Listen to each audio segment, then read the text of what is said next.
আমরা সেনাবাহিনীর হাতে সরকার দিছি, তারা বাংলাদেশের বালের উন্নয়ন করতে পারে না। তারা 36 দিন পর তারা এনসিপি গঠন করে। তুলায় অভিশপ্ত না, অভিশপ্ত বাংলাদেশের রাজনীতি। রাতের বেলা লাশ গুম কইরেন না। মৃত সাগর বানাই দিতে আল্লাহ 2 মিনিট ভাবে নাই। ফেরাউন্ডে পানিতে ভাসাই দিতে আল্লাহ 2 মিনিট ভাবে নাই। আমরা তো পাপিষ্ঠ জাতি, আমরা তো খারাপ জাতি। আমাদের ডুবাই দিত আল্লাহ 2 মিনিটও ভাববে না। আপনাদের বলা আর এই যে নিজের গালে নিজে এইভাবে থাপ্পড় দেওয়া ভাই সেম কথা। ব্যথাটা নিজের উপরই, থুতুটা নিজের উপরই পড়ে। উপদেষ্টারা আসতেছে 20টা করে গাড়ি নিয়ে আসতেছে, উত্তরার রাস্তা বন্ধ করতেছে, সেক্টরের রাস্তাগুলো বন্ধ করতেছে। এতে যাদের যেই সন্তানগুলো আহত হয়েছে, নিহত হয়েছে, তাদের বাবা মাদের ঢুকতে দিতেছেন না আপনারা। তাদের বাবা মারা এখন পর্যন্ত খায় নাই। আমার মা শোকে শোকাহত হয়ে গেছে। আমরা 2 ভাই আসছি, আমাদের বোনরা আমরা নিয়ে গেছি। আমার এক বন্ধুর হাতের এইখান থেকে এই পর্যন্ত ওর ডান হাতের অবস্থা করুন ভাই, হাত কাইটা ফেলতে হয় কিনা সেইটাই বোঝা যাচ্ছে না। আমার ওই বন্ধুরই ছোট ভাই ক্লাস 7-এ পড়তো, ওর ঢাকা মেডিকেলে ভর্তি আছে ভাই। কি করব বলেন? আপনারা যে নিউজ নিতেছেন ভাই, মিনিমাম মারা গেছে 150 থেকে 200-র উপরে। আপনারা নিউজ দিতেছেন এইখানে 10 জন, ওইখানে 1 জন, এইখানে 2 জন। আসলে ভাই বলতে গেলে কি, আমরা উপদেষ্টা আনাইছি, আমরা ইউসুফরে সরকার বানাইছি, আমরা সেনাবাহিনীর হাতে সরকার দিছি।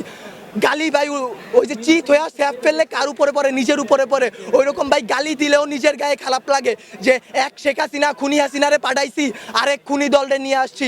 দেশে এইসব হয়ে যায়, রাত 2টা-3টার সময় খবর আসে এইচএসসি পরীক্ষা বন্ধ। কেন ভাই আপনাদের, কেন 3টার সময় নিউজ দিতে হবে? রাতে 9টা বাজে আপনারা লাইভে যান নাই, রাতে আপনারা দেখেন নাই, দিনে আপনারা ছিলেন না।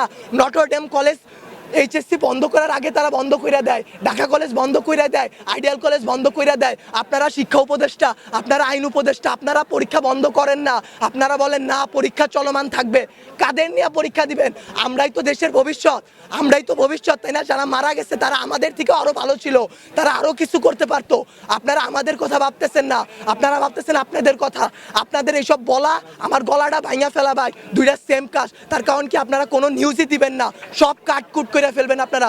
যদি ভাই আপনারাও ভাই কোরআনকে সাক্ষী রেখে, আপনারাও মুসলমান, আপনাদেরও ধর্ম আছে, মুসলমান না হইলে আপনারা আপনাদের আল্লাহর উপর ভরসা করুন। আল্লাহ ছাড় দেয়, ছাইরা দিবে না। আজকে যেই বাচ্চাগুলো মারা গেছে তাদের বাপ মারা এখনো খায় নাই, তারা ভবিষ্যতে কোন দিন খাইতে পারবে তারা জানে না। তাদের অভিশাপ যদি ভাই আপনাদের উপর লাগে, সাংবাদিক সমিতি কেন, সম্পূর্ণ বাংলাদেশ লইরা উঠবে। আল্লাহর বিচার আপনারা দেখছেন। মৃত সাগর বানাই দিতে আল্লাহ 2 মিনিট ভাবে নাই। ফেরাউন্ডে পানিতে ভাসাই দিতে আল্লাহ 2 মিনিট ভাবে নাই।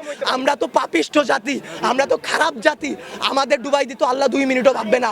বাংলাদেশের রাজনীতি ভাই, আপনারা বলতে পারেন জুলাই অভিশপ্ত মাস, গত বছর এত মানুষ মারা গেল, আজকে এত মানুষ মারা গেল। আসলে জুলাই অভিশপ্ত না, অভিশপ্ত বাংলাদেশের রাজনীতি। বাংলাদেশে আওয়ামী লীগ বলেন, বাংলাদেশের জামাত বলেন, বাংলাদেশে কোনো রাজনৈতিক দলই ভাই ভালো না, সবাই